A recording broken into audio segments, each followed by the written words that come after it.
Quick revision series के paper number 2 के physical part वाले डिस्कशन में अगर हम लोग देखें तो पहला टॉपिक हमारा फिजियोग्राफी से रिलेटेड है। अब देखिए, क्वेश्चन अगर आपसे फिजियोग्राफी को लेकर के आए या फिर मिनरल्स को लेकर के आए, आपको इस जियोलॉजिकल स्केल या फिर जियोलॉजिकल स्ट्रक्चर ऑफ इंडिया के बारे में बताना होगा। ये जो जियोलॉजिकल स्ट्रक्चर ऑफ इंडिया है ये दी गई थी टी.एस. हॉलैंड के द्वारा। यहाँ पर डिफरेंट सेगमेंट्स या फिर डिफरेंट क्लासिफिकेशन हम लोग कर सकते हैं ऑल इंडिया को, जैसे Archaean formation, Dharwar system, Cuddapah system, Vindhyan system, Palaeozoic system, Mesozoic era या फिर Gondwana system, Cretaceous system, Deccan trap and Quaternary system that is Pleistocene formation.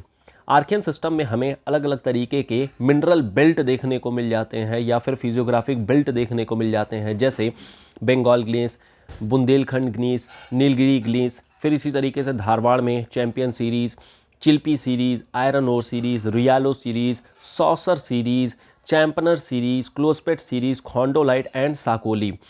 Kadapa system में पापाग्नी सीरीज़ मिल जाती है। विंध्यन सिस्टम में बांदेर, बिजवार एंड कैमूर मिल जाती है। पैलियोजोइक सिस्टम, मीसोजोइक सिस्टम में हमें उड़ीसा वाले एरिया में तालचर, दामुडा एंड पंचेत सीरीज़ देखने को मिल जाती है। फिर क्रिटेशियस सिस्टम है जहाँ पर डेक्कन ट्रैप देखने को मिलता है एंड क्वाटरनरी पीरियड है। अब देखिए, ये जो हमारा जियोलॉजिकल टाइम स्केल वाला एरिया है या फिर ये जो पूरी क्लासिफिकेशन है, इसको रट्टा तो मारना ही मारना है, क्योंकि मिनरल पर देखिए ये क्वेश्चन तो पूछे ही जाएंगे या फिर फिजियोग्राफिक डिवीजन को लेकर के मे भी आपसे क्वेश्चन पूछ लिया जाएगा। तो आपको ये पूरा का पूरा जो टेबल है ये आपको ड्रॉ कर देना है और साथ ही साथ में इंडिया का एक मैप बना करके इसकी जो लोकेशंस है या जो इसकी पूरी की पूरी क्लासिफिकेशन है उसको भी आप लोगों को दिखा देना है। नेक्स्ट जो हमारा आता है वो फिजियोग्राफिक डिवीजन को लेकर के आता है। फिजियोग्राफिक डिवीजन में हम लोग पूरे इंडिया को अलग अलग पार्ट में डिवाइड कर सकते हैं, जैसे कि हमारा great Himalayas, Indo Gangetic plain, elevated peninsular region, great Indian desert, coastal plain और लास्ट में हमारा आइलैंड का एरिया। अगर हम लोग यहाँ पर 1 बाय 1 करके देखें तो ग्रेट हिमालयाज में trans Himalaya, greater Himalaya, lesser Himalaya और शिवालिक का पोर्शन है। इसकी लोकेशन आप लोगों को पता है और इंडिया के मैप में आप ड्रॉ करके दिखा देंगे कहाँ कहाँ पर कौन कौन सी लोकेशंस है। जब भी आप लोग हिमालय से रिलेटेड बातों को लिखेंगे, अगर आंसर में लिख रहे हैं तो वहाँ पर आपको जो भी फॉल्ट्स हैं, जैसे मेन बाउंड्री थ्रस्ट या फिर main central thrust, Himalayan front fault, इन फॉल्ट का भी नाम आपको लिखना होगा, ड्रॉ करके दिखाना होगा। अब इसके फॉर्मेशन को अगर देखें तो फॉर्मेशन के लिए 2 थ्योरीज हैं। एक तो जियोसिंक्लाइन की थ्योरी जो हॉलैंडाना या फिर कोबर की थ्योरी को आप यहाँ पर दिखा सकते हैं और टेक्टोनिक ओरिजिन को लेकर के आप यहाँ पर दिखा सकते हैं। दूसरा जो हमारा है Indo Gangetic plain. Chances relatively काफ़ी कम है कि ग्रेट इंडियन प्लेन पर कोई क्वेश्चन आए, लेकिन फिर भी अगर मान लेते हैं क्वेश्चन आता है तो आप कैसे यूज़ करेंगे इसको। तो यहाँ पर आप ग्रेट इंडियन प्लेन को आप 4 पार्ट में डिवाइड कर सकते हैं। एक तो भाबर हो गया, बांगर हो गया, खादर हो गया और तराई हो गया। इसके अलावा डेल्टा का प्लेन भी है, यहाँ पर हम लोग ग्रेट प्लेन में ही कंसीडर करते हैं। इसके फॉर्मेशन को लेकर के अलग अलग थ्योरीज हैं। जैसे एक थ्योरी है एलिविएशन ऑफ फोरेडीप। फोरेडीप का मतलब है जैसे एक हमारा एक बड़ा सा माउंटेन टाइप का या हिल टाइप का या फिर हाईलैंड टाइप का एक स्ट्रक्चर होगा जो कि धीरे धीरे टूट करके अल्टीमेटली एक जगह पर सेडिमेंटेशन के फॉर्मेट में बन जाएगा। हमें देखने को मिलता है एक साइड हमारा पेनिनसुलर इंडिया जो कि एलिवेटेड पार्ट है और वहीं दूसरी ओर हमें हिमालयन फॉल्ट देखने को मिल जाता है। इन दोनों के बीच में जो भी एरियाज आते हैं यही हमारा ग्रेट प्लेन का एरिया कंसीडर किया जाता है। ये जो एलिविएशन ऑफ फोरेडीप की थ्योरी है ये एडवर्ड सस के द्वारा दी गई थी। दूसरी हमारी थ्योरी आती है इनफिलिंग ऑफ रिफ्ट वैली बोराड। रिफ्ट वैली को ग्रेट प्लेन का जो एरिया है उसे रिफ्ट वैली कंसीडर किया जाता है, क्योंकि एक तरफ पेनिनसुलर है, दूसरे तरफ आपका हिमालयन एरिया है, तो बीच में आपका एक फॉल्ट या फिर बोल सकते हैं रिफ्ट वैली के फॉर्मेट में आ जाती है, जहां पर नदियां अपने सेडिमेंट्स को ले आकर के बिछा देती हैं और साथ ही साथ में इरोजन और डिपोजिशन के बेसिस पर हमारा यहाँ पर ग्रेट प्लेन डेवलप हो गया है। ये जो आइडिया है ये बुराड के द्वारा दिया गया था। नेक्स्ट थ्योरी आती है हमारी रिसेशन ऑफ सी को लेकर के, जो कि ब्लैंडफोर्ड के द्वारा दी गई थी। अब ऐसा माना जाता है ब्लैंडफोर्ड के द्वारा कि जैसे इंडिया जब इंडियन मतलब कि अफ्रीका वाले प्लेट में थी तो धीरे धीरे जब मूवमेंट स्टार्ट होती है तो जो मेघालय वाला एरिया है या पंजाब वाला एरिया है यहाँ पर अल्टीमेटली अलग अलग नदियाँ बहा करती थीं।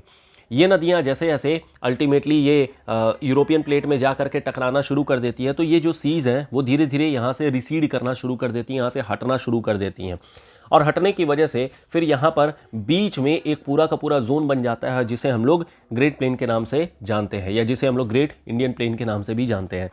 तो ये वाला जो आइडिया है ये ब्लैंडफोर्ड के द्वारा दिया गया था। इसके अलावा रेमनैंट्स ऑफ टेथी सी कुछ लोगों का ये मानना है कि जो टेथीस सी है वो यहाँ पर धीरे धीरे रिसीड की थी और इस वजह से ये जो एरिया है यहाँ पर टेथीस सी के ही जो सेडिमेंट्स है वो इकट्ठे हो गए और इस वजह से ग्रेट प्लेन का यहाँ पर डेवलपमेंट हो जाता है। अभी रिसेंट जो व्यूज़ चल रहे हैं वो ये चल रहे हैं कि इंडियन सब पेनिनसुला, जो इंडियन हमारा सब कॉन्टिनेंट है, यहाँ पर जो ग्रेट प्लेन वाला इलाका है ये क्रस्ट में एक्चुअल में एक सैग की वजह से, यानी कि एक दबाव की वजह से यहाँ पर ग्रेट प्लेन डेवलप हो गए हैं और ये डेवलपमेंट अगेन नदियों के बहाव की वजह से जो भी अपने सेडिमेंट्स लेकर के आए हैं उनके डिपोजिशन की वजह से बन जाती है। केवल नाम आपको ध्यान रखना है, जस्ट जो आइडिया हम लोगों ने डिस्कस किया वो ध्यान रखना है, क्योंकि इस पर क्वेश्चन आने के चांसेस बहुत ज़्यादा ही कम हैं। लेकिन फिर भी आइडियाज़ रखना ज़रूरी होता है, क्योंकि 10 मार्कर वाले जो क्वेश्चंस होते हैं उसमें कई बार इस तरीके की चीज़ें पूछ ली जाती हैं। नेक्स्ट हमारे पास आता है पेनिनसुलर रीजन को लेकर के। अब पेनिनसुलर रीजन को भी हम लोग अलग अलग पार्ट में डिवाइड कर सकते हैं, जैसे north central highland, south central highland, Chota Nagpur का पठार, Mikir hills, north Deccan peninsula, south Deccan peninsula, eastern Ghat and western Ghat. अब यहाँ पर जो जियोलॉजिकल फॉर्मेशंस है उसे भी हम लोग जियोलॉजिकल टाइम स्केल के बेसिस पर देख सकते हैं। जैसे पहली टर्म आती है क्रेटोनाइजेशन को लेकर के। क्रेटोन का नाम हम लोगों ने जब जियोस इंक्लाइन का जब डिस्कशन किया था तो क्रेटॉन्स के बारे में हम लोगों ने बात किया था कि एक एलिवेटेड स्ट्रक्चर होता है और यही एलिवेटेड स्ट्रक्चर धीरे धीरे टूट करके अल्टीमेटली बाकी के जो भी फिजियोग्राफिक फीचर्स है वो बनाता है। सेम यही पेनिनसुलर इंडिया के साथ भी है या फिर पेनिनसुलर रीजन के साथ भी है। यहाँ पर हमें अलग अलग पोर्शन में अलग अलग चीज़ें देखने को मिल जाती हैं, जैसे कि Archaean group, Dharwar group, Cuddapah, Vindhyan, Gondwana, Deccan trap, Tertiary and Pleistocene period.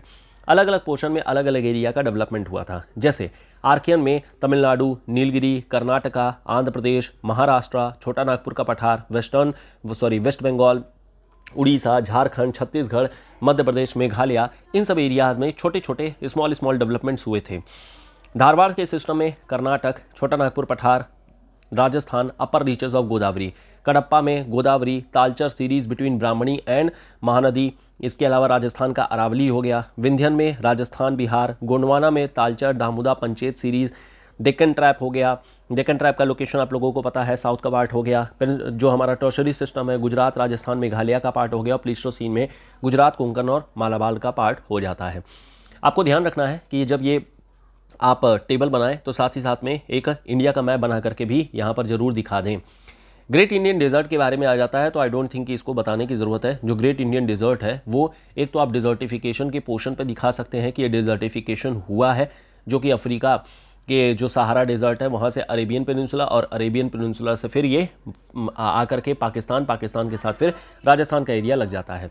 Coastal plain में आ जाएंगे तो Gujarat coastal plain, west coastal plain और ईस्ट कोस्टल प्लेन, 3 पार्ट में हम लोग डिवाइड कर सकते हैं। इसकी जो फॉर्मेशन हुई है वो ईओसीन पीरियड के आसपास में faulting and subsidence of Arabian sea and bay of Bengal की वजह से हो गई है। Submergence and emergence of coastal plain हमें यहाँ पर देखने को मिल जाता है। आइलैंड्स में आ जाएंगे तो यहाँ पर 2 तरीके के आइलैंड है, अंडमान निकोबार और लक्षद्वीप। अंडमान निकोबार का जो एक्सटेंशन है वो बेसिकली आर्चिपेलागो के फॉर्मेट में है, जो कि हिमालयन बेल्ट ही आर्चिपेलागो के फॉर्मेट में देखने को मिल जाती है। लक्षद्वीप का जो फॉर्मेशन हुआ है वो है कोरल के फॉर्मेट में, और कोरल के लिए जो थ्योरीज है वो हम लोग यहाँ पर यूज़ कर सकते हैं जब भी लक्षद्वीप के फॉर्मेशन को दिखाएंगे, जहाँ पर हमारे पास फ्रिंजिंग रीफ है, बैरियर रीफ है एंड एटॉल के फॉर्मेशन में चीज़ें आ जाती हैं।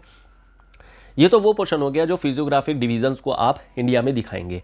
अब कुछ पोर्शन है जो 10 मार्कर क्वेश्चन में शायद पूछ लिए जाएं, लेकिन ये शायद आपके लिए काफ़ी इंपॉर्टेंट रहेगा, क्योंकि यहाँ नंबर उठाना बहुत ज़्यादा रिस्की रहता है। जैसे आइस एज के बारे में अगर बात करें तो नॉर्मली आइस एज को लेकर के एक सवाल आता है प्लीस्टोसीन आइस एज पर, तो normally Pleistocene ice as per लोग कुछ लिख देते हैं, बट अगर आप आइस एज में Dharwar ice age, Gondwana ice age और प्लीस्टोसीन आइस एज तीनों का मेंशन करेंगे तो कहीं ना कहीं अपने आप में कंप्लीट आंसर बनेगा। तो आइस एज 3 तरीके से इंडिया में देखने को मिला था, धारवाड़, गोंडवाना और प्लीस्टोसीन। धारवाड़ का एरिया कर्नाटका में, गोंडवाना का एरिया तालचर उड़ीसा वाले एरिया में और प्लीस्टोसीन हिमालयन वाले बेल्ट में हमें देखने को मिला था। वुल्केनिसिटी इन इंडिया के बारे में अगर बात किया जाए तो यहाँ पर फिर से 6 तरीके की वुल्केनिसिटी हमें अलग अलग पीरियड में देखने को मिली थी, जैसे Dharwad volcanicity, Cuddapah volcanicity, Vindhyan volcanicity, Palaeozoic volcanicity, Mesozoic volcanicity and Cretaceous volcanicity. Again ये रीजन वही सारे रीजन है जो ऑलरेडी हम लोग फिजियोग्राफिक डिवीजन में डिस्कस करके रखे हुए थे।